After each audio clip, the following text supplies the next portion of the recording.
بسم اللہ الرحمن الرحیم الحمدللہ رب العالمین الصلاۃ والسلام علی رسولہ الامین۔ میرے دینی بہنوں بھائیوں، حاجیوں اور معتمرین، آپ سب کو بہت آپ نے ذکر سنا لفظ عمرہ اور حج، مگر یہ نہیں ہم نے کبھی سوچا کہ اس کا مطلب کیا ہے، کہ عمرہ اور حج جو ہے اس کا مطلب کیا ہے۔ بھئی عمرے کا مطلب ہے اعتمر المکان، کسی آباد جگہ کی زیارت کرنا، اور حج کا مطلب ہے بار بار حججتو، یعنی یہ لغوی معنی بتا رہا ہوں۔ امام ابن حجر العسقلانی نے فتح الباری میں اس کا ذکر کیا، اور کتابوں میں بھی اس کا علماء شرح نے، امام البنا عبد الرحمن البنا نے بھی ذکر کیا کہ حج کا مطلب ہے کسی آباد جگہ پر کسی کو ملنے جانا، قصد کرنا، کسی جگہ جا کر کسی کو ملنا۔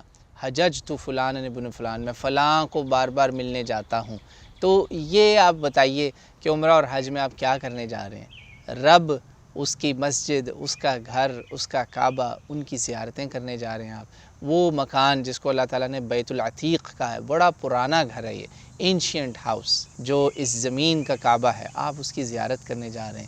اللہ تعالیٰ کی محرمات، پاک جو جگہیں ہیں، خاص اللہ کی جسے کہتے ہیں نا خاص امان والی جگہیں، آپ وہاں جا رہے ہیں۔ یہی اس کا مطلب ہے، لغوی معنی ہے عمرہ اور حج کا۔ اور دیکھیں یہی شرعی معنی بھی ہے، لغوً یعنی ڈکشنری لنگوسٹک میننگز اور پریکٹیکل میننگ، یہ پورا کا پورا حج آپ کو دیکھیں اللہ کے رکھے ہوئے نام ہے نا، یہ عمرہ اور حج اللہ کے دیے ہوئے نام ہے۔ تو جب اللہ تعالیٰ نام دیتا ہے، جیسے میں نے آپ کو پہلے رمضان کا بھی ذکر کیا تھا، وہ ناموں میں بڑی مناسبت ہے، یعنی کہ دیر is a correlation between the name and what we do, یعنی کہ اس کا آپ کا جو ایکشنز ہیں اور یا آپ کے جو ڈیوٹیز ہیں اور اس کا جو نیمنگ ہے، یہ اوپر والا ہے نا، اس نے نام رکھا ہے۔ تو ایسا تو نہیں نا کہ میں اور آپ نام رکھیں اور نکلے کچھ اور، تو یہ اللہ کے دیے ہوئے نام ہیں۔ بالکل ان ناموں کی مناسبت سے ہی اس سفر میں سب کچھ ڈیوٹیاں، فرائض میرے اور آپ کے ہوتے ہیں، اور اس میں آپ کا پورا دین آپ کو سمجھ میں آ جاتا ہے۔ واللہ اعلم۔